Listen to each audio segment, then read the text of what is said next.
Are you ready to welcome our guest, Tyler Strand, or as they call him, the Indiana Jones of the paranormal? It didn't work! Why didn't it work? Okay, there you are. All right. Hi! Hello. There's gonna be a bunch of animals in here. That's okay. I like animals.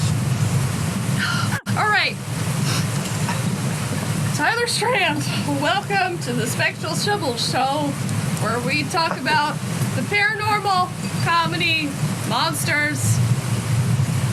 Hi. I'm honored to be here. I like the vibe that we got going on in this stream.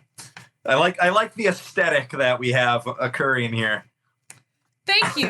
Thank you very much. Okay, we like you too. Tyler, can you tell us a little bit about what you're up to currently?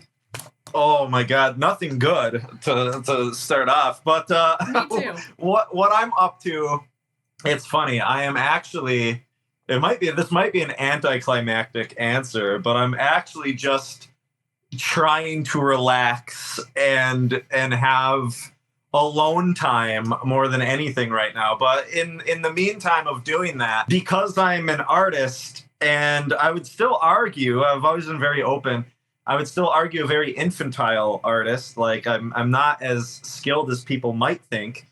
I'm always learning and growing. So recently I actually just decided to expand my art endeavors to a degree, and I signed up for a charcoal class. Actually, I explore. I go into the woods. I check out strange places. That's kind of what I'm always doing. I'm always kind of doing the same thing. I'm just like being a creature of my own habits, I guess. I'm always kind of doing the same thing. What is it about the underground that fascinates you so much? I think what is fascinating to me about the caves, once you become aware of them, and I don't think this is something that many people are aware of, is they are not like what you see on television, in the sense that, oh, if you're walking across a cave, it's always this perfect little doorway, right? Like, perfect size to walk in, and it's just a tunnel. Caves are not like that at all, and the scope and the size of what these locations are truly mind-blowing. And I think a lot of people would be very unsettled to know there are quite literally entire worlds underneath your feet that you do not know anything about. And when I say entire worlds, I mean, like, I have stood in chambers that you could fit football fields inside of. Wow. And to get to those chambers, you may have had to have crawled through a small crack inside of a stone obscured by foliage in the woods that looks nothing like an entrance, something that you had to literally decompress your rib cage by exhaling air in order to get into. You could be right next to caves that are massive in scope and scale and not even know you're next to one. They're not just doorways that you can walk in and they look like a perfect tunnel, like an artificial mine, like in a movie. They're occult by nature, in the sense that they are very well hidden. And at this current moment, there are hundreds, if not thousands, of caves that are still undiscovered. And I guarantee you there are massive caverns just beneath our feet that no one's ever set foot in. And they have been sitting there in the darkness for quite literally millions of years. So once you start to understand that there's an entire world underneath your feet, especially if you're in the areas that support caves, like with the geology, it opens up a really wild discussion, that ends up bleeding into paranormal topics, the likes of which I've studied. And it's, you start to realize, like, whether you subscribe to a physical idea of what these things might be, or a metaphysical idea, you start to see how the symbolism or the stage that caves present is very much a viable form of where anything could exist. It's spooky and it's desolate. Again, there are caves I have been in where when I shine my headlamp up to the ceiling, you don't see a ceiling. Wow. If you were to teleport inside of this cave and you didn't know you were inside of one, you would think that you were in the middle of the woods somewhere at night and that you were just looking at a moonless sky. Wow. That's the scope of what we're dealing with. And in the U.S., where I live, we are home to the world's largest cave system as of yet, which is the Mammoth Cave System. And this cave system is so huge, it runs all through Kentucky. And this is a great example of a cave that has, again, chambers that are so big you could probably fly small aircraft through them. That's so crazy. And it's insane. It's insane once you realize this, and it's always growing. So there's over 400 miles of passages in the Mammoth Cave System, and there are multiple tiers. There's at least 5 levels to the cave itself that are in tiers. And there is so much passage that you could fit just from an aerial view without even assessing like the tiers themselves. You can fit and encompass all of Manhattan inside of the Mammoth Cave System. It's mammoth. It's mammoth indeed. So anyway, I'm sorry to keep going on and on. I know I could talk a lot, but anyway, that's I hope why you're answered here, the to question. talk a lot and to make my job easier so that I can recover from what I've just gone through. But everyone is saying so far that your enthusiasm for caves makes them more interested in caves. And your enthusiasm is contagious. I think people should try and visit them. Finding cave locations on your own is also very hard because they're kept very secret. You have to like join secret circles of people that know about caves. So in order to do that safely and properly, if anyone has this accessible to them, depending on where they're at, I would recommend trying to join a grotto, which funny enough, grotto is just another word for cave or opening. But a grotto is basically a group of cavers that can be localized. And a lot of those groups have the locations of caves and can have introductory caving. But, aside from a grotto, if you're not willing to go that far, you still have show caves that are accessible to some. I actually used to work in a show cave for 4 years. But yeah, I'd recommend people check them out. If they have a curiosity about them, like go to a show cave, see what that stuff entails. And if you feel it's something you want to pursue more, like do it safely, buy the right equipment, buy helmets, see if there's local groups that you can join. Okay, so there's 2 questions. The first question is, what is the weirdest experience you've ever had in a cave? And what are your top 5 items you bring for short trips? This is, what's funny? I actually don't think I've ever, I know I've mentioned this on streams before, but never on something like this, like an interview. But I had a very wild experience. Though the weirdest thing that happened to me personally is back in, oh God, it could have been, I believe it was 2017 or 2018. I want to say it was 2018. I and a couple friends on accident stumbled upon a mine entrance in the woods. And the way that this happened, we were using an old book that was created by cavers back in the 1950s and the 1960s. And in this book, it had the coordinate points to multiple caves in Western PA. This isn't a book that's publicly available. Mm-hmm. It's a book that was just floating around these circles back when it was made, when people knew about these locations. But the problem with this book is that because we didn't have modern GPS back then and people weren't walking around with phones in the 1950s, they had a more rudimentary system of charting coordinate points, and they're not as accurate as what we're trying to follow on a phone. They're not the same. So we frustratingly found, after looking for a handful of different caves, we never actually found any of them. They never lined up. They never yielded anything other than like forest. So like we went on so many wild hikes to find nothing.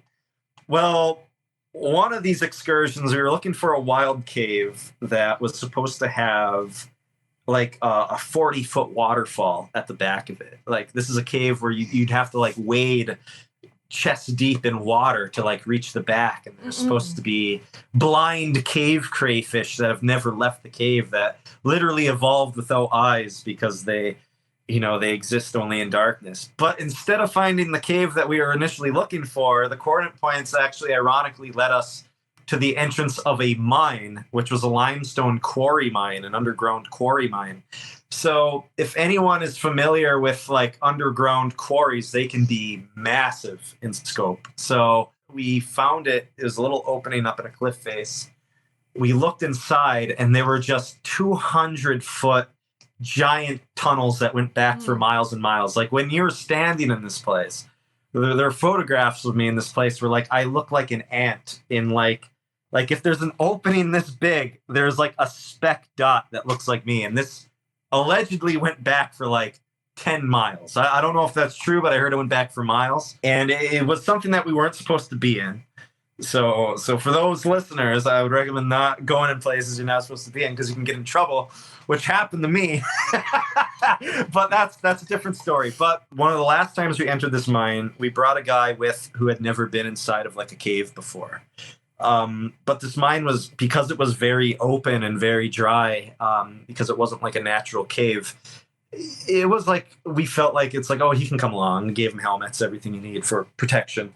And weird stuff started to happen to us right away when the three of us were inside. So the plan was to go back as far as we could for like 40 minutes to an hour, because one of the guys is on a time schedule. So we knew if we went back an hour into this place, it would take an hour to get out, and that was fine.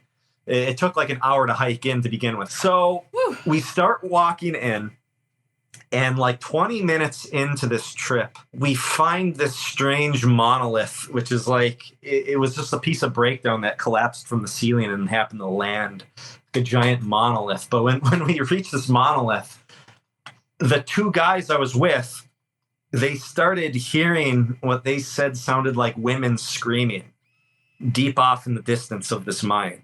And what's interesting is like, I didn't hear this. And I don't think that they were lying about it. Like we weren't like, it wasn't like these two guys were like, oh, let's pull a prank on him. Mm-hmm. They were being honest about it. I just couldn't hear it. And there's interesting things that can be said about that, because when it comes to like, say, paranormal phenomena, I don't think all people experience the same stuff. In fact, there's a lot of cases where people can be shoulder to shoulder and they can see two drastically different things, even though they both saw something objectively outside of themselves. But that's neither here nor there. But anyway, getting back to it. The guy who's new to this is getting really freaked out. Shortly after they hear the women screaming, they start to smell, in their words, what smells like cooking kielbasa sausage, like a burning meat scent. So like you couple that with screaming, it starts to paint like a very strange picture, very scary picture. But I don't smell this either, so I don't hear the screams. I don't smell the scent of burning cooking meat. And they're getting freaked out, but we keep pushing forward. 20 minutes goes by, and we're now in a part of this mine that doesn't even have graffiti in it. Like in the entrance, in the entranceway, there used to be graffiti, because back in the day, before this place was sealed up, it used to be a party spot where people would have bonfires in the entrance. So you see old graffiti in the entrance, but we were so far past that. So we're walking over a breakdown pile, which is, again, just a pile of loose rocks, collapsed rocks.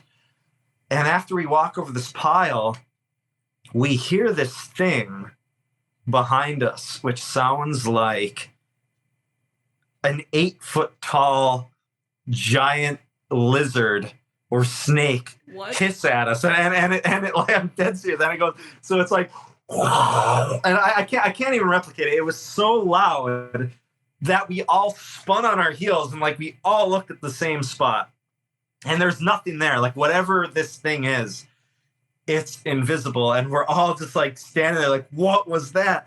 But it was so loud. It sounded just like a snake, but if a snake was like as loud as like a moose, I can't describe it any more than that. You could hear like the rocks kind of shifting.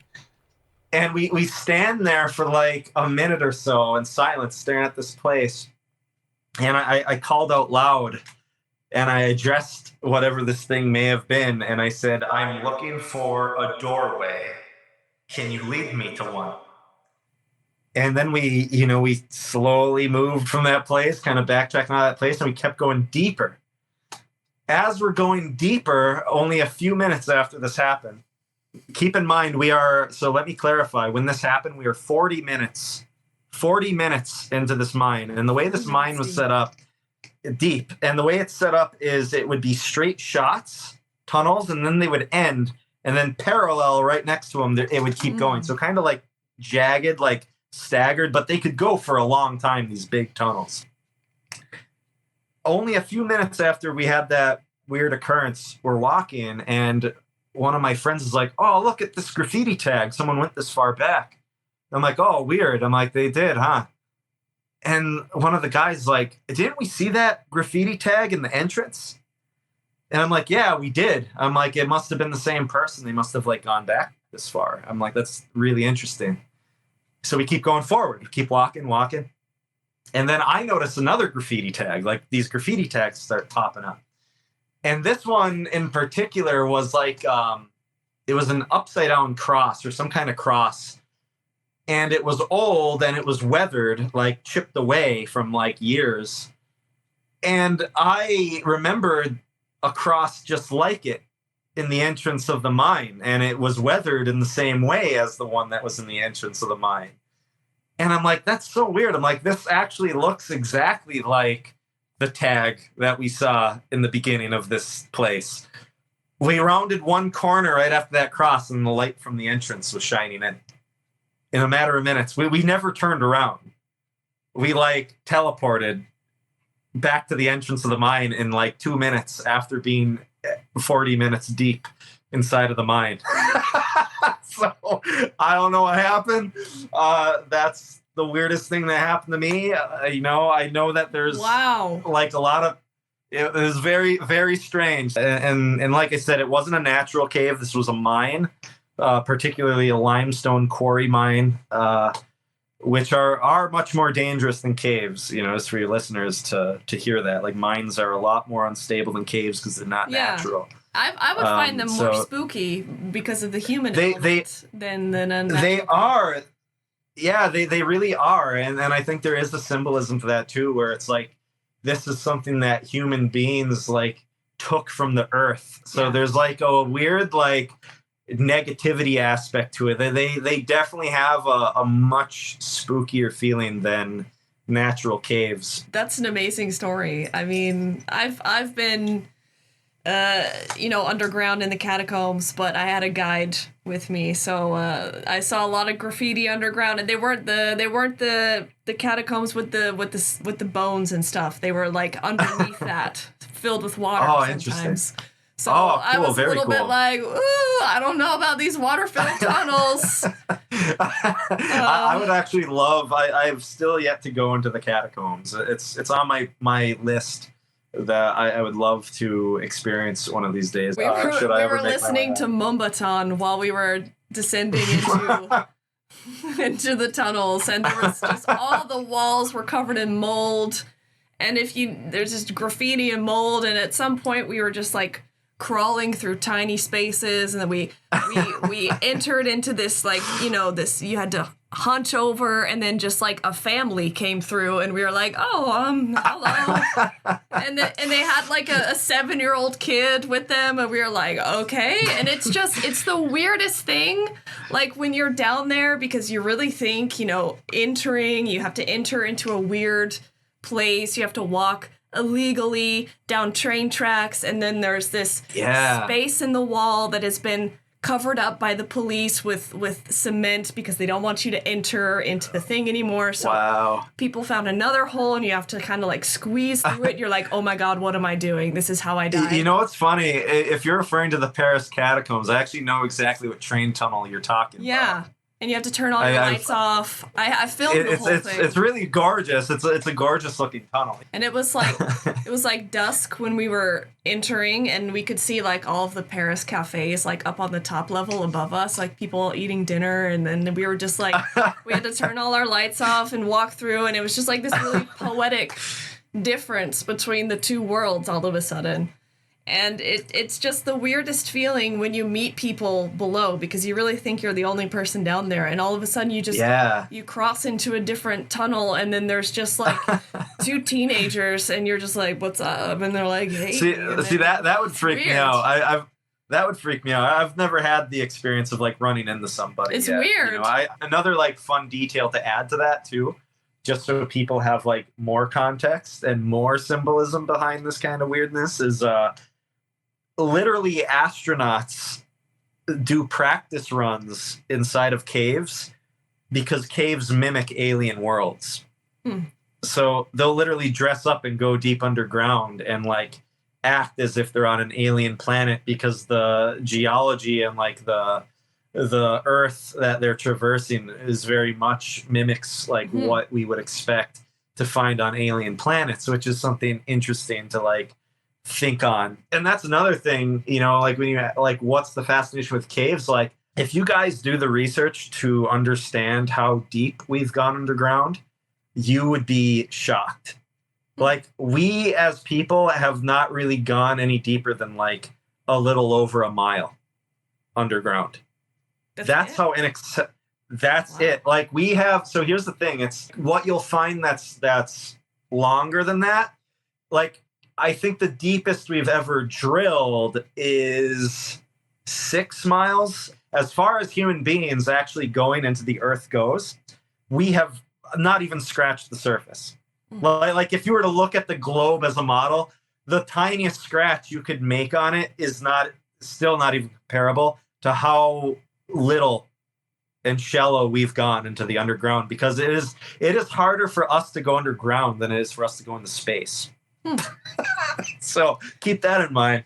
Is there like a story about like a hole that's drilled into the Earth's surface, and the sound that's coming out of the hole sounds like the screams of the damned or something? Yes, I love that. I love that audio. But I remember hearing that in the early days of the internet, where you hear like all these screams, and it's like, who knows what it could be anything for all we know, put on the skeptical hat for a minute. Like, it could literally just be like someone's audio recording from like an amusement park for all we know. Like, it's hard to tell, but it sounds like screams, but it was allegedly, I don't know if it was like a Siberian, it was something like drilling thing, something like that. But they allegedly dropped like a microphone way down into like one of these drill pits, and they recorded these sounds. And it's like, they're like, it's hell. You can hear like the souls of the damned. So like, I love it. Yeah, so like, I love it. I love it for what it's worth. But it's just one of those fun, like, creepy internet things. So it's like, oh, who knows? Have you ever made drawings underground? Do you ever bring like a pen and paper or whatever? Do you like to draw when you go underground? Does it feel different to make art there? What's funny? It's something that I actually want to start doing more of this year. I've had that idea, but I've not done a whole lot of it. There are a whole subset of people who explore caves, who map caves. So every time you see like a cave map, that's done with a whole system that I've yet to learn. There's a system for measuring stuff by data points and like distance, which ends up almost like a draw by dot kind of thing. It ends up creating a cave map. And a lot of times those people actually do value having like a sketch artist or something to find certain formations, because people actually, to help navigate caves, which are very labyrinthian, sometimes it helps to kind of have a mental note like of a visual rock. Yeah. And the reason why I don't really draw underground isn't that I don't want to. It's just like, a lot of the trips I'm on, they're so grueling, and you already have like a backpack full of like supplies you need. It's there's a lot of caves that are water filled. So like, they're not always dry too. That's like another kind of like movie trope misconception. But like, a lot of caves are messy, and a lot of times you get wet, you get muddy. I've been in caves where I literally had to swim through them, which was a beautiful but eerie experience. It was incredible. I did this in Kentucky in a very not heavily trafficked cave. It's very protected, but I literally had to swim through these pools underground, and there's so many of us with headlamps that it looked like we were in like a pool at night, and like you see all the like rippled reflections, and it was like beautiful. Like, we were literally wearing wetsuits while we were like swimming through this cave. If you were to bring paper supplies, they'd get disintegrated. So I tend not to deal with it. Who are your favorite people to go caving with? Oh God, that's a hard one. Favorite kind of people. Oh, my favorite kind of people. I think people who are just open to being themselves and being weird and being open to like my level of strangeness, I guess, is my favorite kind. So like, I just like people who have a genuine sense of camaraderie rather than feeling like you have to like be too buttoned up around them for fear of doing the wrong thing, So like that kind of thing. I know I asked you in one of your lives about some caver stereotypes, and I am going to ask you again, but yeah. Oh no. Because I think that's so fun. I don't know anything about it, I think going caving with artists and just people that you don't normally associate with allegedly all walks of life partaking in it as a hobby, or Twitch streamers. Tend to find you don't tend to find Twitch streamers though, however, so I can only speak from my own limited experience. Most of them seem to be people that have like a geology background, or they're like they're kind of like that conservationist type of prey, which there's nothing wrong with that, but it gets to a certain point where it's like, I wish there were kind of stranger people into this for stranger reasons. So I'm kind of an outcast even in that pursuit, because I'm not approaching caves or my interest in them from that angle. So that's another thing for people to realize too, is like, as creepy and strange as caves can seem to us because of the conversations we just had, you need to realize like most people aren't thinking about weird paranormal stuff. And most of the people who go caving aren't thinking about that either. Like, they're people who get like excited about rock formations, which is fine, but it's like, they're more than that to me. Like, I'm not in there to be like, oh wow, that stalactite is really cool. Like, don't get me wrong, like those things are cool and they can be very beautiful, but it's like there's more to it to me than that. To me, they're metaphysical spaces, they're occult spaces, they're physical spaces that hold non-material things. Yeah. They're liminal spaces and occult spaces in all sense of the word, and I view them as any other kind of like haunted location. And I truly do think any of them, even if they're well-known caves, can be haunted in that way. So, if you were to talk in a cave, you can go something. Of course you can, but the thing is, like ghost hunting, if you were to talk to people who are honest about their experiences, 90 to 99% of the time when you're on a ghost hunt, you're probably not going to experience a whole lot. I'm just going to play some applause right now. Thank you. It's true though, but that's what makes it so much sweeter when that like 1% happens, because it does happen. Weird things do happen, and you can have those experiences. So now think about this. You have very famous haunted locations that have people in them every day, every weekend. And a lot of the times those people might not experience anything, even if they're very active. And I believe they are very active. But a lot of the time, you might not get something. That's fine. That's just the nature of the game. Now, that's just a man-made structure that has people in it every single day. As somebody who has worked in a cave that's opened almost every single day, even that cave had strange stuff happening inside of it. And that's only known about because there's people in it every day to experience some of that stuff. Those wild caves I talked about that nobody knows about, that are secret, or if not undiscovered, that have been there for millions of years in the dark right now, that not a single human being has stepped foot in.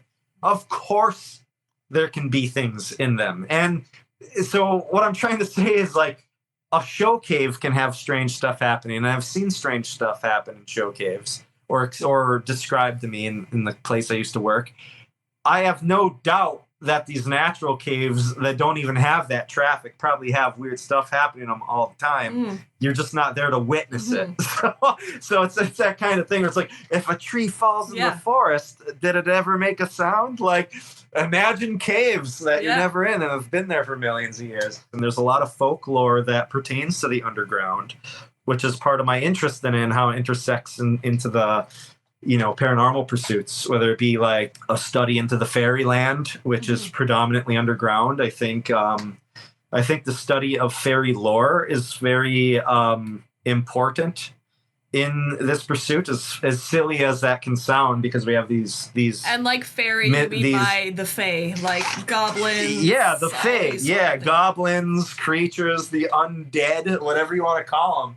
You know, I only refer them as fairies because there's abundant fairy lore, like the fae, you know, in old cultures. And cross-culturally, regardless of where you're at in the world, we have those stories. And I think that they are so similar, and it creates a beautiful tapestry too, where like it is, of all the things that people try to find in other people who are different than them to connect with, I find it interesting how as people, as just human beings, one of those things that we can turn to, even though we view it as entirely alien, right, is our supernatural stories, and the fact that almost every culture has equivalents of the little people or the hidden things, and those hidden things predominantly through all those different folklores, you know, exist predominantly underground, as the abode of where spirits dwell. You know, if you were to look at it, you know, through a spirit-like lens, which I very much believe all of this stuff stems from, you know, whether even if it be things like UFOs or cryptids or ghosts or fairies, like I do believe all of these things are more of a spirit-like nature. Mm-hmm. And I think some of these locations like caves, I think the caves play just one small role, if not a larger role, in a playing field that symbolically allows them to maybe manifest. Or it's just I think if people start looking at it that way, they, you know, opens up literally a whole world, which is quite literally the underworld. It's funny, we use that word and we're also desensitized to it, because we've all heard it growing up. But break down like literally what the word is made of. It's literally called the underworld, the world underneath you, underneath. It's alluding to what is beneath your feet. Like that's the abode historically of the dead, and the things of the other world is a world underneath you, you know, and that's the caves, which is why like all around the world there are certain entrances or sacred caves that are, you know, supposed to be doorways to the afterlife, because we consistently seem to choose those as our symbol for the dead and where they exist. So it doesn't surprise me that all manner of paranormal type entity, if you dig hard enough, you're gonna find some story where someone speculates that it might be where they're coming from. And that goes for UFOs and things like Bigfoot and other cryptids and ghosts. You know, they all have underground stories, and it's something that is overlooked by a lot of people. And I get why, you know, a lot of people don't have a lot of experience in it, which is why, going back to the beginning of the stream, you know, I always recommend people try and learn more and check them out for yourself, see what they feel like. I love it. It's so fascinating, the concept of the underground and the netherworld, and also it's like a dream world, but it's also represents the place that you go when you die, because I mean, you're thinking about death the minute you enter a cave. That's just it's just, I don't know how you can not think about it. I mean, that's literally the thing. You know what's wild about that too? Here's another thing most people don't realize, is that the caves are literally made of the dead. The walls themselves are made of dead ancient things, which is what allows limestone to be created. Formations like stalactites and stalagmites, the only reason those structures exist is because they are reliquefied calcium material from ancient dead things that is leaching out of the rock and forming those structures. It's beautiful. It is. It really is. What is it that makes a monster? What aspect of something makes it scary, makes it a monster? I mean, this is like, you know, Frankenstein, of course, but what is it about the monsters that fascinate you, and how do you know when you've made one? I think the best monsters and the ones that stick with us, you know, in our psyche, are the ones that have a lot of universal reflections in them. So, you know, you can look at things like, say, the vampire, right? Why is the vampire such a strong symbol, and why do so many people love it as a symbol? And it's something that I've thought on over the years, and I realize the vampire is always going to exist because there's universal tiers that no matter who you are, where you're at in your life, there's going to be some aspect of that monster that has a reflection of yourself or others in it that you're going to connect to and fear. So when you look at something like, say, Dracula or some kind of, it doesn't matter what kind of like pop culture media it's in, the most cliche pop culture level, where does the vampire usually live or reside in? You know, he's always in like, a lot of times anyway, he's in some lavish old castle. Yeah. So there's a hint of like the wealthy that's behind the vampire from time to time. There's like a class system there where it's like, isn't it interesting that the wealthy person that resides behind the castle is a vampire? That someone with the power to own a castle is somebody who can prey upon those who live in the shadow of it. You know, whether they take the resources that the people work for or what have you. You can look at it through that lens, which I don't think many people realize, but strip that away, it doesn't matter. You could look at the opposite of that for a vampire. It's also scale it down to the most human level, and you take that aside. Some of the oldest accounts of the vampire pertain to a dead loved one coming back to haunt you and actually causing your family harm. Yeah. You know, causing, you know, whether it be something financial or a sickness. You know, so we can see a reflection in that in terms of like the grief that we hold or carry, or the things that, or the burdens that are maybe left on our shoulders after somebody dies, you know, aside from maybe superstitious fear of just actual fears people had in the past. And there's almost like an inversion of maybe who they used to be, where now you have to fear them, or it's causing strife. And so you have to take the necessary steps to keep them at bay or to bring them back to the grave because they're haunting you. You know, there's a lot of layers to it. And I think a lot of our monsters, I think a lot of times the most monstrous aspects, and the reason why we create monsters, is to view the worst aspects of ourselves. Mm-hmm. So to use Frankenstein as an example, like, who's the real monster in that story in the end? You know, like, is it the misunderstood thing that was made by man, the monster in that story? Or is it the villagers that raise up their pitchforks and their torches? You know, and I really do think there comes a time in our lives where we're all confronted by a moment where we can either choose to be part of the herd and part of the people who raise up their pitchforks and their torches and choose not to understand somebody, or we can have more sympathy and empathy towards people that are different than us and try to look past those things and see that we are all creations of man in one form or another, and we're all flawed people. And in the end, there is something endearing about that. You know, like, we should be more open to differences. And so sometimes our monsters have that inversion where it's like, sometimes the monster is the most human aspect of a story. And I think that is, you know, a very hard-hitting element for me that I meditate on often, is that oftentimes it's people who give you the most grief in life, not the monsters you pursue. But aside from that, you know, like, how do you know you made a good monster? Like, when I make monsters, whether it just be a sketch or a sculpture, like, you know, there's definitely a lot of unconscious elements I put into them. And I'm someone who, I take pride in trying to bring levels of realism into something. Some elements of things I make, someone could look at and go, well, this is cliche because of this element. But there's other elements where I try to steer away from like overtly spooky cliches. Mm-hmm. And I try to make things that look like they could biologically exist someplace in some form. You know, I follow the kind of basics of anatomy, even if something's very distorted. That's a good spot to be when you're an artist. You can cheat things, and you know how you can distort things in a good way. And those things can be symbolic in and of themselves. Yeah, but something familiar.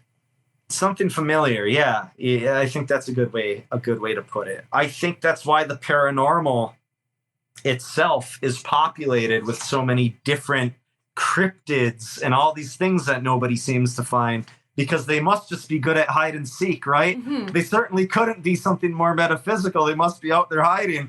But sarcasm. But I think when you break down the forms that we see in the paranormal, all of those things are symbolic. And I'm not saying that makes them fake, and I'm not saying that means they're in your head. But I do think that the creatures that people are still coming across to this day look the way that they do because they're tapped into a universal source of how it is we view reality. Yeah. And inversely, they are symbols that reflect back on us. It's simple and complicated at the same time. It's simple and complicated, which is why, like, look at Bigfoot as an example. I think Bigfoot's a really great example. You have people go, oh, it's this thing. Like when I looked at it through my rifle scope, I could see the humanity in its face and I couldn't pull the trigger because it was just too human. It was too human and I felt like I was looking at a person. But then at the same time, it's this beastly figure, like literally the archetype of a beast man, a wild man. And you look at mythology, so going back to like the Fae and stuff like that, you have stories of the mythological satyr or the god Pan. Mm-hmm. And we have those symbols in our psyche because those kinds of deities or those kinds of figures are the things that bridge the gap between animal and man, because we ultimately have a connection with all things because we're a part of the world. Yeah. So we make these symbols that bridge the gap between animal and beast. So we create deities that inhabit elements of both. And you, interestingly, in the day and age where people don't believe in mythology the way we used to, they still have the same symbols in things like Bigfoot, where they go, I think Bigfoot might be the missing link. It's a man. It's somewhere between a person and an ape. But it's not quite either of them, but it's somewhere in between. Mm-hmm. And it's like, well, it's giving you that universal role. And the people who are encountering it, they're having a life-changing experience that is no different than like, it's making them confront the wild aspects of yourself. And I very much think that is part of the function of these paranormal occurrences. Mm-hmm. And here's another odd detail. There are Bigfoot encounters where people have seen them up close and they swear that they had horns coming out of their head. Mm. Not very ape-like, if you ask me. No. But very much sounds like something you would see in something like the mythological satyr. Exactly. And the mythological satyr is a symbol that bridges man and beast as one. I mean, have you ever seen a goat walking on hind legs? It's something else. They are spooky. I love that video clip, that viral one, where it's just like walking like a... Well, and you're just like, how could you not make that up? Like, whoa, what is that? Well, and even in terms of cryptids, like we outright just have like the goat man. Like, what is a goat man of our era if not a satyr of another? So it's like these forms repeat. And an element of that monster is the fact that it comes from a place of fear for some people too. And I think fear is important as well in these pursuits, where I think because of pop culture, people are too quick to jump to equating fear with being negative. Yeah. I don't think that's the case. And we know that's not the case because as October approaches, why do so many people, probably even those listening to this, why do so many people seek the experience of going to a haunted house? They love Halloween. Karen loves Halloween. We love Halloween, but we also love being scared. Mm-hmm. Being scared isn't something that necessarily means negative, but it's something that we still want to feel. There's I think fear also keeps people at the door for certain things. I like to think regardless of who it is, these pursuits are open to anyone in all walks of life, in all cultures, everything under the sun. I think it's something that is like a human right. But that being said, everyone starts at their own pace and their own tiers. And I think a part of what keeps maybe the wrong types of people out is the small currency of fear. And all that it takes is someone's courage to confront the unknown and it will open those doors up to you. So, if none of this was scary, if everything was just a walk in the park and butterflies and rainbows, everyone would be doing it, and everyone would have this kind of insight. And I don't think it would have the meaning, because there wouldn't be an obscurity that keeps it fresh, if that makes sense. It's funny. Mystery keeps things pure. It's only once people think they know all the answers is when things start to grow stale and they ultimately lose their value. I think the paranormal is a perfect machine that keeps mystery alive. And part of the way that it keeps that mystery alive is keeping too many people from going past the door through the act of having things that are fear engaging. But that doesn't mean it's negative. It just has a currency, a paywall behind it, if you will.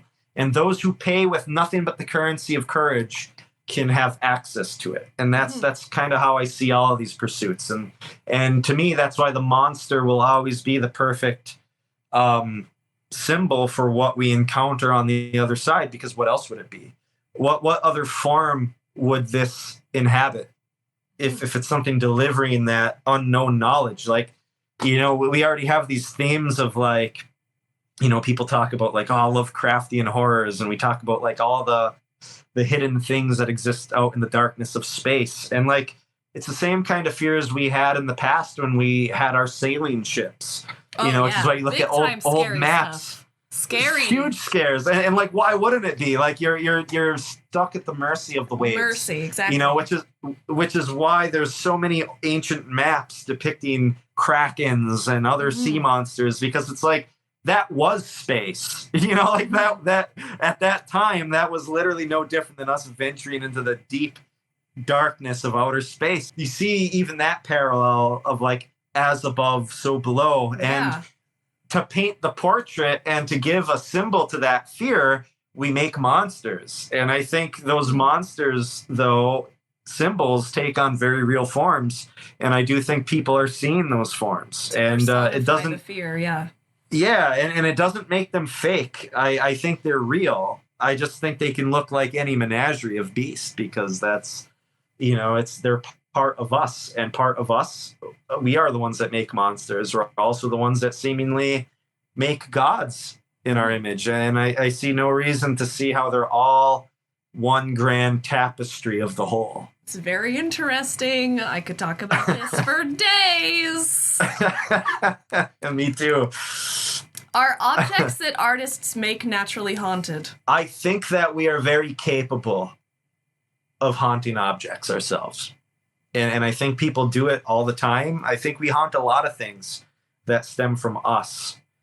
As for artists specifically, I think we can. I think if you pour enough of yourself into something and have a certain vibe or an intent, I think that it can happen. Art and where it stems from is magic. And inversely, I think magic is art. What do you mean by magic? I think any act of creation opens the doors in ways that we can't really comprehend. Like when you really sit down and look at anything, whether it be a drawing or a sculpture, the fact that you're able to use your hands physically, which are literally just puppets on strings. Like, the only reason our hands work is because of something in our brain telling us we can move these things. The fact that we can train ourselves enough to make anything resemble anything that's just not a blob is already a miracle. Some people have different handicaps and stuff like that, which is why I'm always open to other various forms of art. And I think it's accessible to all in different ways. I don't think any form of art is any better than another. I am a sculpture artist. The fact that so many unconscious steps are acquired and need honing in order to create something that brings something immaterial to life. So an example of what you mean, like with your question, is for those who are unaware, I am the creator of the Hellier Goblin that you see in the Hellier poster for the documentary Hellier. This is actually the original sculpture. This is the actual size of the sculpture, molded from the original. So it was actually tiny and shot with macro photography and blown up and digitally altered to open the eyes. I sculpted that by hand. I made it with the intent of giving a physical form to something immaterial and something hidden. And there were multiple sources that I pulled from to kind of fall onto the design that I made. So when it comes to like cryptids and alien encounters or what have you, some people listening might be aware of the Hopkinsville Goblin incident, the Kelly Hopkinsville encounter, which I believe occurred in 1955. I hope I'm not getting that date wrong. If I am, it's around 1955. Basically, what this was is a farmhouse, a family at dusk was besieged by small gremlin-looking creatures with big ears that kind of looked like aliens. They were glowing. They would float through the air. They were sighted after one of the family members saw a UFO fly into the woods nearby. So it was presumed that like this ship either landed or crashed, and these things kind of came out of the woodwork, literally, and like besieged, and it actually culminated in like a firefight with these things. Like these country folk had rifles and things like that, and they shot at them. Bullets didn't do anything to them, but they had these very big ears. If you look up the Hopkinsville Goblins, you'll see some great like witness sketches. Because of the themes in Hellier and Hellier occurring in Kentucky, we always looked to that Hopkinsville encounter as like a very similar like incident, which pertained to like some of these strange emails that came in with that particular case. However, when it came to the Hellier case itself, this mysterious figure named David, who was describing these creatures he saw, he didn't talk about them having like big ears or anything. In fact, his description sounded more like a gray alien, but he believed they were coming out of an abandoned mine at the edge of his property. So his goblins, which is what we just called them ourselves, they had round eyes like a bird's eye is how he described them, and thin lipless mouths, and they were pale and they were hairless. They were bald. So I took all those elements, and all those elements are present in the sculpture, but then I also wanted an element of like the ears, the classic ears that you see in the Hopkinsville encounter, all the while trying to have it like a kind of vague symbol that kind of feels like an alien, but could also be like a fairy and stuff like that. So I kind of scaled things down in a realistic way and made something, you know, relatively realistic and settled upon this creation. So when you talk about like, what do you mean? Like, how can art be magic? I think it's a very magical act to take what I literally believe are probably spirits of some kind and give them an idol or a vessel that people can meditate on or observe and see. All these things that are hidden that we want to see. I think we have a great role given to us if we're capable of delivering a physical form to these things, you know. So when you talk about like, can an object be haunted by an artist? I don't know. Can any idol be haunted by someone, you know? And I can only speak to, you know, the fact that I do make these and I sell them. There are so many people across the United States and likely soon to be international that have purchased these sculptures that I make and reproduce. And a lot of them actually put them on their magic altars. Does the act of making a goblin and the act of having multiple people across the U.S. having them on their altars that they give attention to, what is that doing for these things? You know, and that opens up a very interesting like thread to pull on it should you choose to. I also agree, like creating art in any form is kind of the ultimate act of manifestation, right? And that's normally what is associated with what magic is. It's just the ultimate manifesting, whether that's mentally, physically, like that sort of bringing something from another realm into this one. And I've always thought that the paranormal and art have a lot of the same terms, and also a lot of people that are in the paranormal world are usually creative people. There's a lot of artists in the paranormal world, you know, just like mediums and channeling something from someone else, from somewhere else. I mean, that's literally what art feels like. That comes absolutely. From another place, that you are the medium, you are the channel through this force comes through. And I think that that's just the most magical thing maybe there is. It's not like some Netflix supernatural shit. It's just like that is the dream world. That is the channeling of information from another place, wherever that place is. It's not even a place. It's a thought or whatever. You know, however you work as an artist. It's just something else. I don't know, maybe that's inherent for creative people, that sort of way of manifesting. But I've always tried, you know, when I enter the paranormal, I think of it in an artistic way. I think the best way to go ghost hunting is by using your body, because it's I agree. Perfectly made for this kind of thing. That's another thing I wish people would do more of, is kind of like work at discarding all the flashing lights that people use on ghost hunts. Like, and I'm not saying like to discourage that outright. I think it's interesting that we create devices to like say help even with like something like a ghost hunt, but you're absolutely right, I think, as well, where it's like you yourself are the most in tune device. Like you're a human being with presumably something that may or may not be a soul. At the very least, you have consciousness. And if we're dealing with some kind of consciousness outside of ourselves, which we already have so many stories that can enact on our own, like, why are you distracting yourself with blinking lights? Like, just sit because I in a need place proof, and bro. like, Bro, I need proof. How else am I gonna prove it? I don't think there's any proof. You know, even if any of your listeners don't view themselves as a good artist, or they're like, oh, I can hardly draw a stick person. Like, it doesn't matter. Like, just try it. Just do stuff. It doesn't have to be for anyone else but you. It's important to express oneself, and to just try to be creative. And I think there's a lot of people who are creative in other ways where maybe they don't necessarily view it as art. As you know, play. I think like there's play and art go together. Playing, this sort of thing. Yeah, and I think that's important too.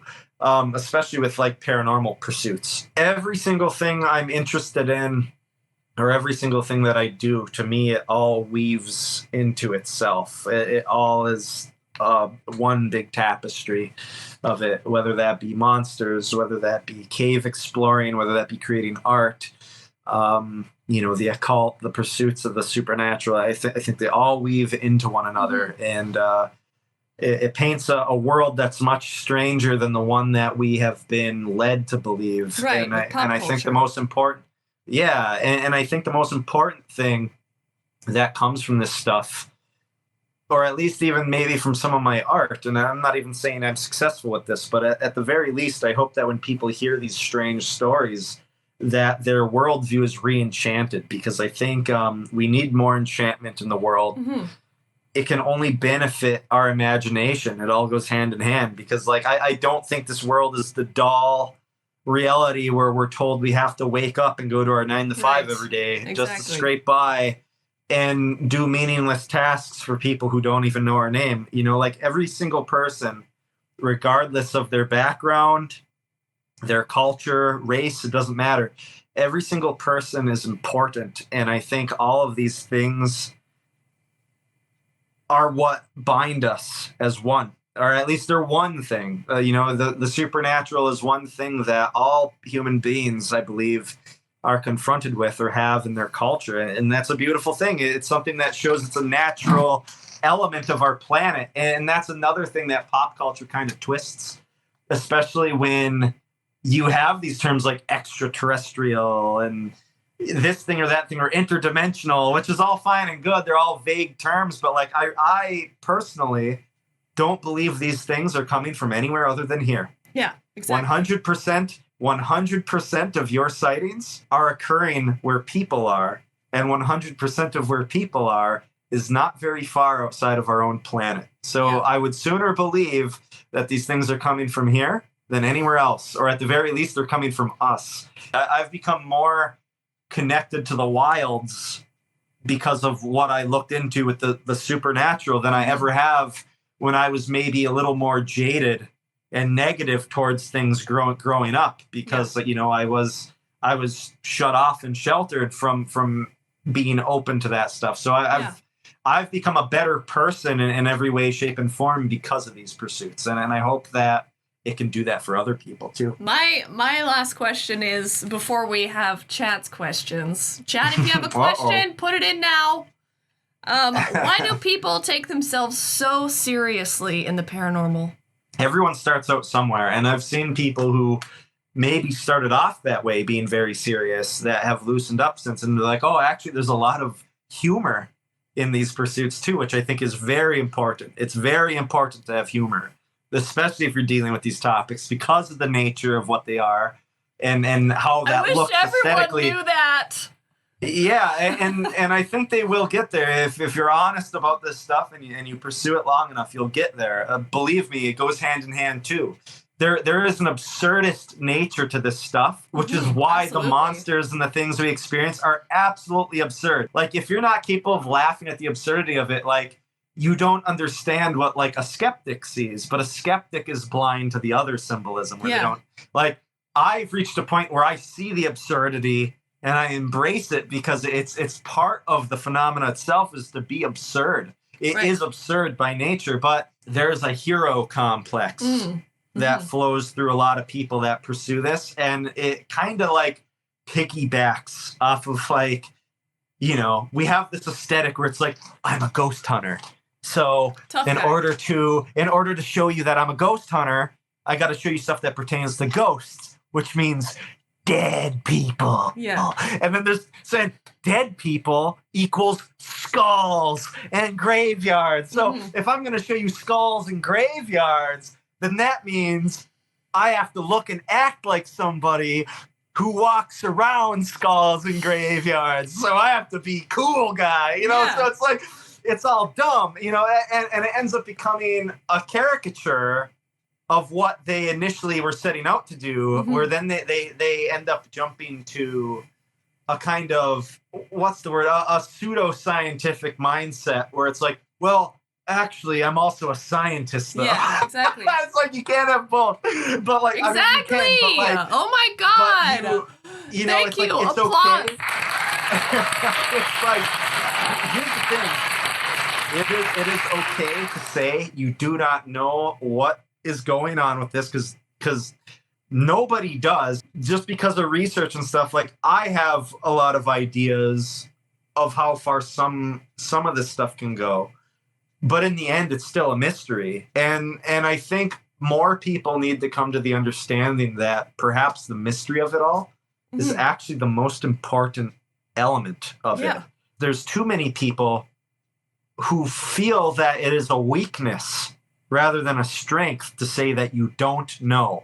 So they have to rationalize why they're the ones with the answers. And by acting serious, you're supposed to believe them. So that's where, like, that kind of hero complex stuff comes out, where it's like, oh, you have to listen to me. Oh, this family's having a bad haunting. Let me tell you how to solve your problem, because I have the answers. Rather than going, oh, actually, I don't know. Let's look at what's happening in your life. Right. Maybe even in the personal life of your family that might be attributing to something that is maybe manifesting outside of you. To stand your ground, to make people think that you have the answers. Yeah, there's no expert in the paranormal. A lot of the things that people think are answers are very limiting because they're very misconstrued, and they're also probably not even accurate. It's more empowering to be honest and go, well, I don't know, but that's also part of it because it's a learning and growing process, and it will present differently to whoever's looking at it or interacting with it. And I think that's the best we can shoot for, even though there are also larger archetypal or universal themes at hand. And I think it will lead you to more beautiful experience. Yeah. Uh-oh. I wonder if his phone died. Uh-oh. Uh-oh. Oh, he's back. He's back. We thought the Men in Black got you.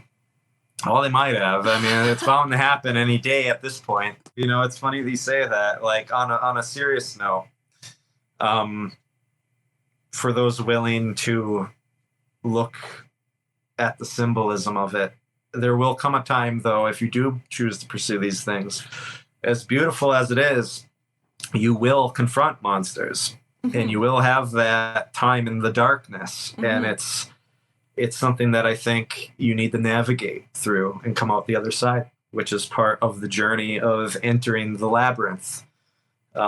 It's not just the ability to reach the unknown center, but it is also the ability to return and not lose the way. So keep that in mind. Did you all hear that very profound thing Tyler just said? Wow. Okay, that's Tyler. You're great. We all love you here. My God. Well, I'm honored. Thank you. There's some questions. Some are better than others, if I'm honest. That's okay. Ooh, okay, let's see what we got here. Quick. Cave bucket list. I want to explore, because of the folklore and things of that nature, I would love to explore lava tubes and that's caverns. Another question. Oh, interesting. Lava tubes and caverns that surround the Mount Shasta area. Uh-huh. There's this folklore that there is a hidden land that exists someplace beneath the mountain, and where strange things come from. So just for the sake of exploring some of the natural beauty of those areas, I would like to explore Mount Shasta. I think that's one of them. But nice. So it's less about like a specific caving bucket list rather than it is like areas that could have them. And the I guess for catacombs, me, of course. Yeah, the catacombs, I guess, is a specific one I could say. But, there's different caves all throughout the world. Some that are in Tibet that I think would be interesting to see. Some that are in Vietnam. There was a cave that was only just found a couple of years ago in Vietnam that is so big.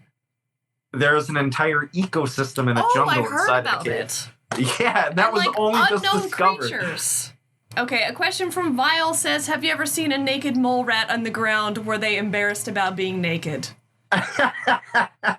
So, I would love to see a naked mole rat, but I have not seen a naked mole rat.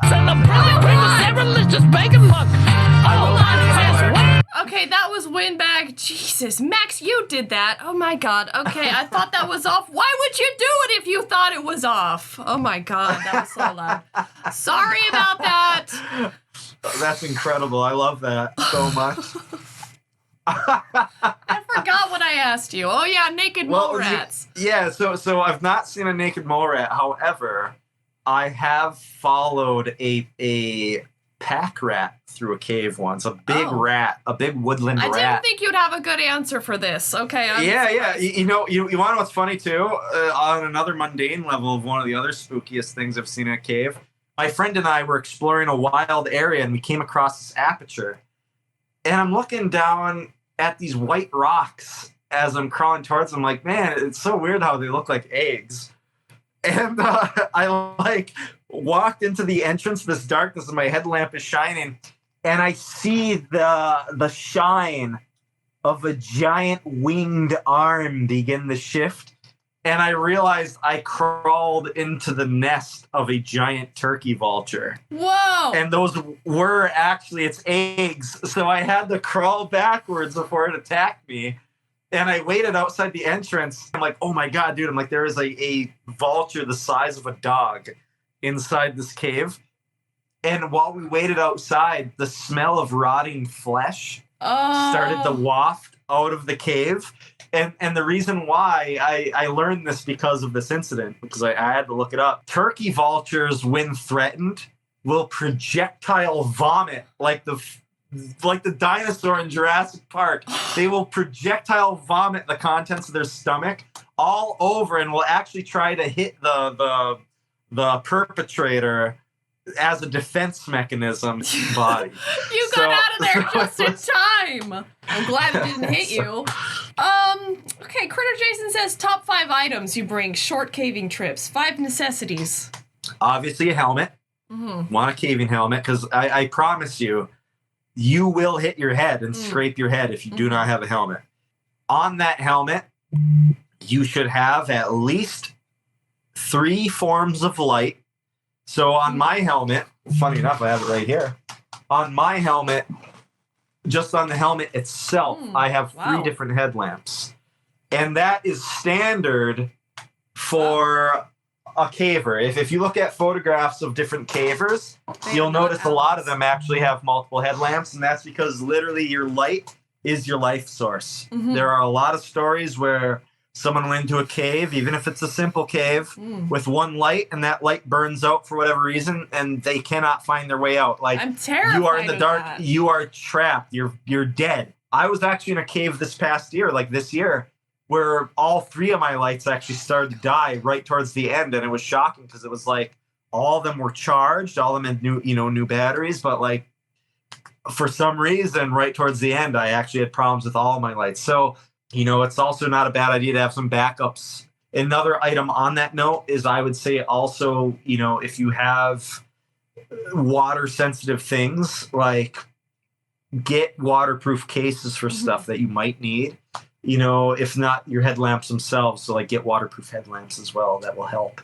But, bring some water, like it doesn't have to be a ton. Bring a couple bottles and bring like light, protein bar type stuff. But you also want to dress appropriately too. Caves are chilly. They can be chilly. In fact, here's an interesting factoid for you guys. You can actually predict the temperature of a cave in your area, what it might roughly be around, by getting the average surface temperature. So here in Pennsylvania, caves tend to be around 45 to 52 degrees. And the way you get that average is basically you take your coldest day of the year and you average that with your warmest day of the year. And that in between is what your caves stay, and they stay temperate year round. They stay that same temperature year round, which is another interesting detail given the caves. So not only have caves been around for millions of years, but they also rarely change temperature regardless of year. So it's almost like they are outside of time. I even still overheat in the caves here because you're moving around. It's very active. So be mindful of that too. A lot of it is rock climbing as well. So, wear gloves. Okay, so here's another one. Gloves. I will never go into a cave without gloves, and I will never go into a cave without knee pads. I won't do it. I just won't, especially knee pads. Your knees are so sensitive and you're always crawling. Takes like one injury to your knee and you're like, screwed in every aspect of your life. So it's like, don't let it happen in a cave, and wear boots that rise above the ankle for protection and support from sprains. And don't go alone. Someone said that's pretty good marketing for caves during these housing crisis times. It's true though. Do you use any diving equipment for caving, or do you normally avoid caves with water? I think that's the last cave question. So as of yet, I haven't. I would love to get into cave diving, but admittedly, diving is another skill that I've not been involved in yet, even though I do think it's fascinating. Cave diving is very dangerous, much more dangerous than normal caving. The only thing I can say that came close to that is I mentioned earlier, I was recently in a cave, may have been the last one I was in. I actually swam through a large portion of a cave that had these like tiered system like pools of like pure pristine water, and we all wore wetsuits just for the sake of staying like warmer and dry, and it was so pleasant. The wetsuits were like perfect. So I actually have a good wetsuit for that. I also found a good one that the one that I took with me that had a front zipper. A lot of them you'll find like have like a weird back zipper, but it was nice having like an option to just like be able to take it on and off from like the front, which was cool too for like caving. It might help as well to have like a watch, like a really durable watch that is waterproof, just so you have time. What are your inspirations for creating practical effects in a mostly CGI world? It kind of is how I view art in general, where like I never cared about that fact because like I don't make art to pander or appease any one way of doing it. I think it's important to have hands-on art, and I think that no matter what, there will always be a need for it or a necessity for it, if not for any reason other than that people want to know human hands made something. Right. You know, that's the value. Artist. Yeah, that's a value that will never go away. You know, there's a lot of artists that feel threatened by AI art and CGI and all that stuff. And I think, you know, they have valid concerns and I understand where that's coming from, but I also see how all that stuff is inevitable. It was always going to happen. But at the same time, there's not enough credit being given to the inevitability of human emotion and human meaning behind the use of our hands. That was the first thing we made art with in caves, was the handprints. Literally. It was, so it's funny, actually, to go back to one of your questions that you had about, like, how is art magic? Literally, some of the earliest cave paintings, if their assessments are even accurate with what limited knowledge we have, there's this idea that, like, some of the earliest cave drawings and paintings are literally magic workings by the act of, like, focusing on, like, you know, you see a lot of cave paintings of, like, a bunch of spears and like a wild animal, and it's like, oh, they drew this scene as like a magic act to help aid in the hunt, to kind of like focus their attention to like help a better yield for like hunting and survival as like a piece of magic. So anyway, to get to the inspiration, like I pull from so many sources everywhere. I love, you know, some older, you know, like classic artists that a lot of people have come to know, like Goya, like Francisco Goya and Gustave Doré. I think those are beautiful artists. Yes, Bosch. I love Bosch. I've actually had some interesting synchronicities with some of his artwork. Another time, you'll tell me about that. Yeah, another time.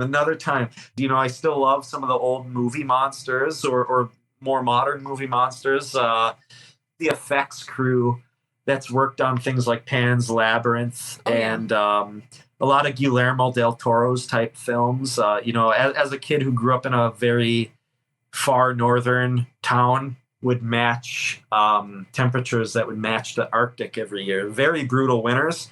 So as a kid who liked weird stuff and monsters and growing up in like a wasteland of winter that lasted almost half the year, like I always loved The Thing, the 1980s remake of The Thing, because of the like winter environment and that kind of isolation, which mimicked like where I was growing up. So like I would be playing outside in like the snowbanks as a kid, like pretending I was in The Thing, you know, which I think again is another great symbol, like what we were talking about with monsters. It can look like anything, but it's like the most grotesque form of anything when it's transforming. And on top of that, it also plays off of the human element where it's like, well, its scariest form is when you don't know if someone is the thing. It's your neighbor. It's the person who wants to do you harm. You know, you don't know what someone's intentions are. And there are a lot of people who want to bring negativity in the world for reasons that are for no other reason than being negative. And at the end of the day, you're most paranoid by being around people because you don't know if they are it. The people that I've had the fortune of meeting that are artists in this medium, they're true artists all the way through, where they're not making things just for the sake of making stuff to go, I'm an artist. They truly like to create, and they like to create through those physical mediums, even if there's extra steps and extra money involved, because it's something that we need to get out of ourselves, and that will never be satisfying unless it's done with our hands. So it's something I don't think about. I don't care about the evolving landscape. There will always be value in the older arts if these become that, you know. Okay, this next question sounds complex. So here we go. What percentage of our fascination with monsters would you say is psychosexual? Or in other words, the desire to be piped down and destroyed by something much more powerful than us, like the rich?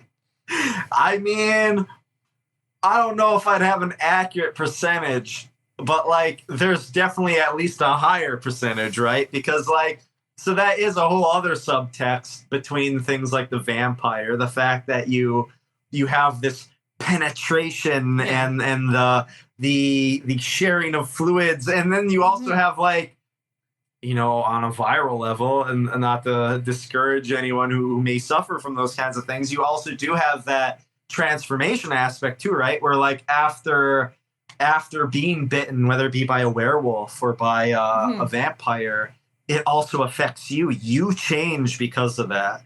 I do think there is a sexual element that is an undercurrent to this stuff. And you want to know what's funny about that? Also ties into the monsters of the paranormal.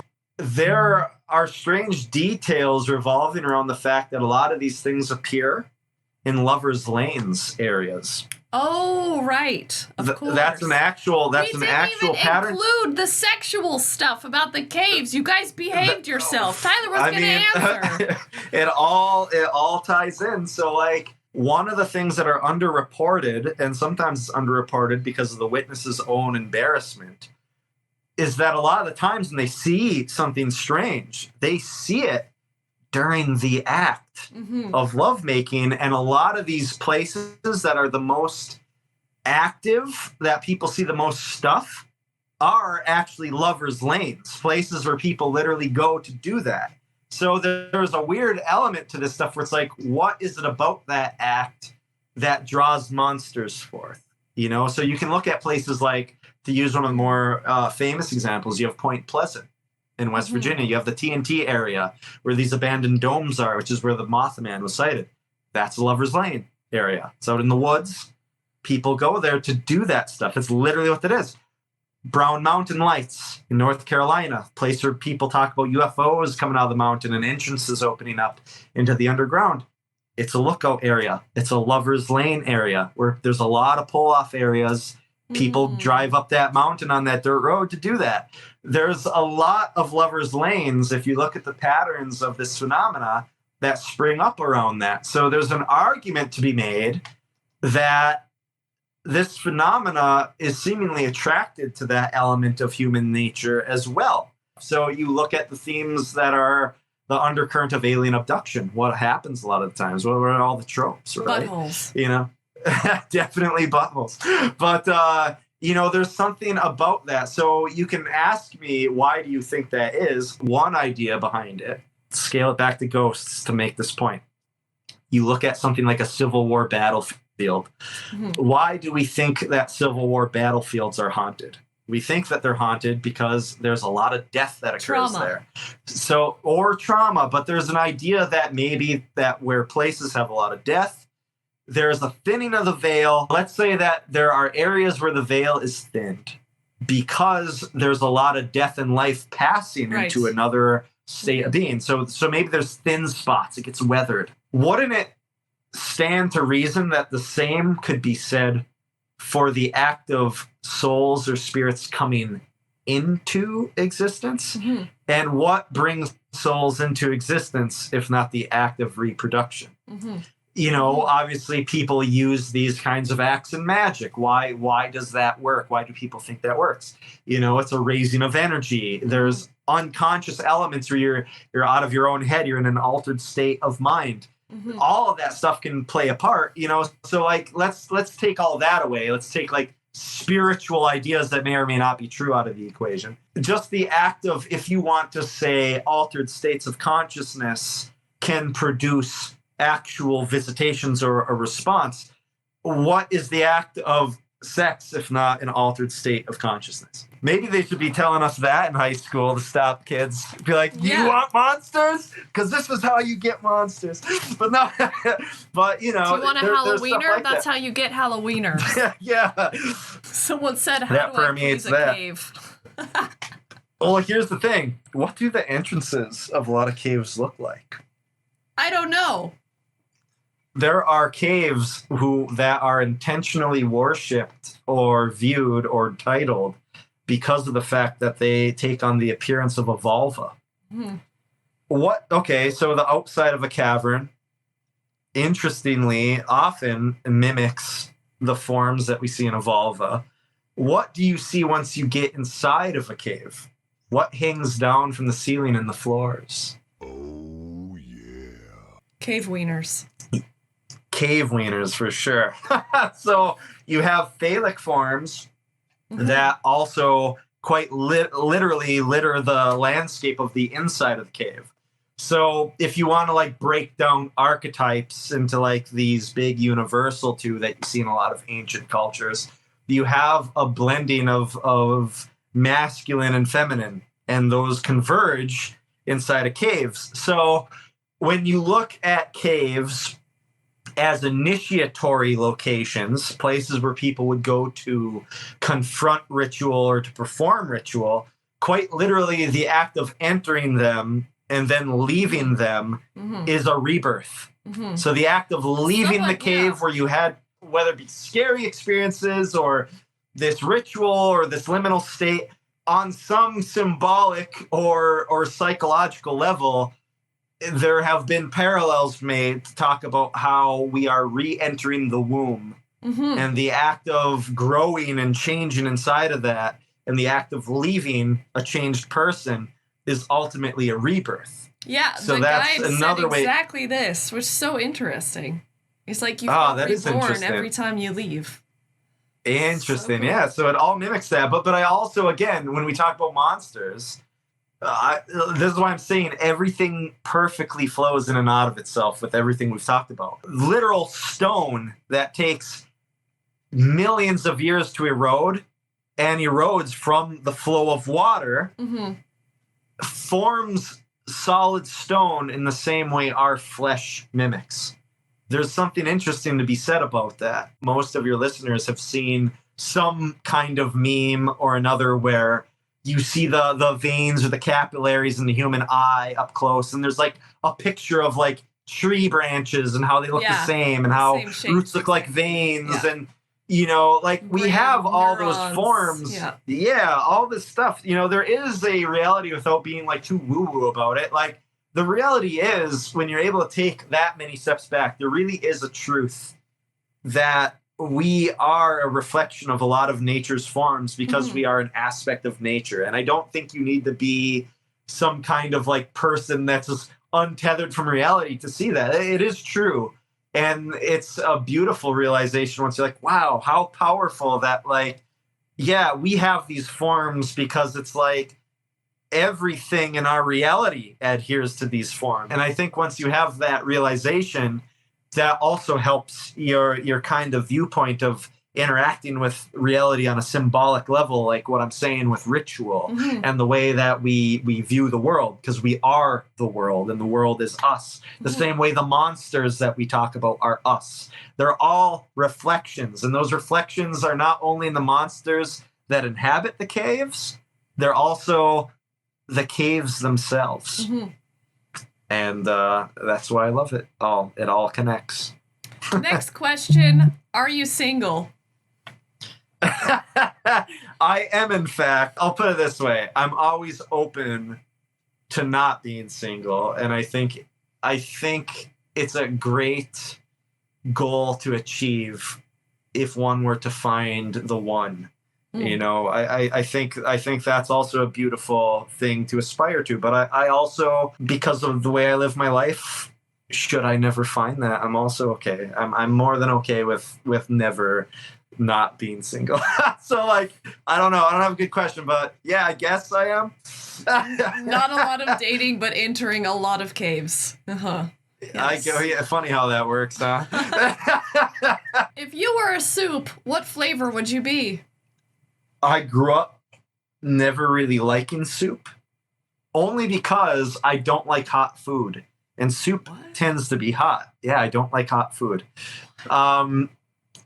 It's true. I don't eat hot food. I've come to appreciate soup in recent years in terms of like trashy, like I'm going to chug a can of Campbell's for like cold Campbell's. I don't like hot stuff. I drink Campbell's straight out of the can cold. I don't heat it up. So no steaks, no burgers, or you just wait? I have to wait. So if I go out to eat, I always have to like sit at the table if the food's too hot. Wow, that is an interesting fact. Someone said, "Is that a fun fact, though?" I don't know. I think it's a fun fact, but like, I don't know. For me, the perfect temp is like what you get at Chinese buffets. Oh my god! Like, that's fine. I can eat warm food, but like I don't eat hot food. In fact, no hot I would drinks. argue I would get physically burned if I attempted to eat hot food. I would have blisters if I did that. I don't know. I don't know how people eat hot food. You know what? Does ramen count as a soup? Yeah. I like seafood ramen. Okay, cold seafood ramen. I ask for a glass of just ice so I can put a bunch of ice cubes into my soup. Oh my god. I have to do it, otherwise...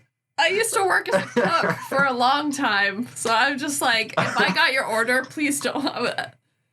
He doesn't like hot food? Yeah, I don't like hot food. Have you ever considered putting your thoughts on paper and writing a book? I have, and it's something that I would like to do at some point. You know, there's ideas, some of which we've spoken on here, that I would like to just get my ideas down so that they're out there. Here's an exclusive. I even write poems from time to time. I do have poetry that I write as well. I do. I write poems. I don't believe it. No, I totally believe it. It's true. Okay, you don't have to read any, but I would like to know. Oh yeah. I would like to hear one.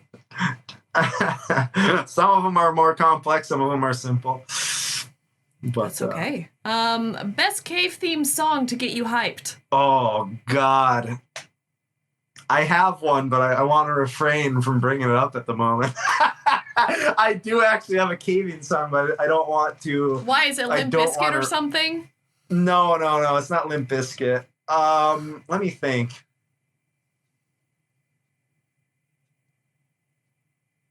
I hate it because, like, I'm going to let you guys down. I have an answer. He caved. But due to reasons, I will not reveal the song at this point in time. Yeah, what? Even though that's like the simplest, I pass. Even though that's the simplest question, I'm gonna pass on my cave song. I don't know. I like keeping my music private. He's keeping it mysterious. Yeah, I'll let you speculate. It's not the Nosferatu soundtrack. No, it's not. In fact, what's funny, though, is the Nosferatu that you heard the other day was actually the score was done by Argyle Goolsby, which is the singer of Blitzkid, which is a punk band. And he actually owns one of my goblins, funny enough. Wow. So, yeah.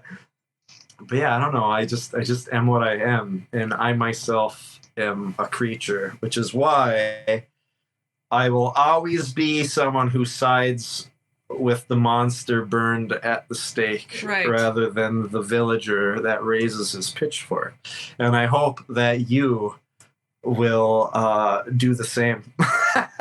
Yeah, down here at the Spectral Sybil channel, we have a thing against Netflix's Wednesday, or at least I do, because the whole thing about the Addams family is that they side with the monsters, and this Wednesday, Adam, saves the world, and I can't. I can't with that shit. I'm surprised it was as well received as it was, but I think Season 2, here it comes. It only proves the point that a lot of this stuff is cliche, and it's taken over by a lot of cliche types of people. The normies. I guess, listen, to each their own. I'm not against anything. I think people should like what they like. But it's, I don't think Wednesday was good. I could enjoy some visuals in it, but like it certainly was not good. It wasn't the way it was hyped. You're very polite, Tyler. Thank you for that, because I'm not. Thank you. I try to be better than I was the day prior. Would Tyler be willing to be a guest again in the future? Or if he visits Europe, would be interested in doing an IRL investigation with Sybil? Yeah, I mean, I would be totally down for that. I think it'd be incredible. Hey, have people fund the trip. I'll go. All right, you hear that? We gotta fund it. Either I'm gonna go. Well, I don't think you can do live streaming in a cave. There's not really great reception. You can't, unfortunately. So, yeah, there's no. You're too far underground. Usually, there's no reception of any kind. Okay, that's we gotta fund Tyler to come here, or we gotta fund me to go there. You heard it. One of the two. Okay, two more questions. Do you think the way our brain sees the world is how the world really looks?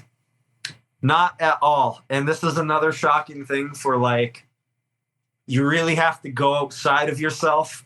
As much as we in all of our wonders of mankind, of constructed technology that has even reached some of the stars, I think we are so infantile with what we actually understand and what we actually perceive that I believe we are no different than a microbe or a piece of bacteria on the end of a nail.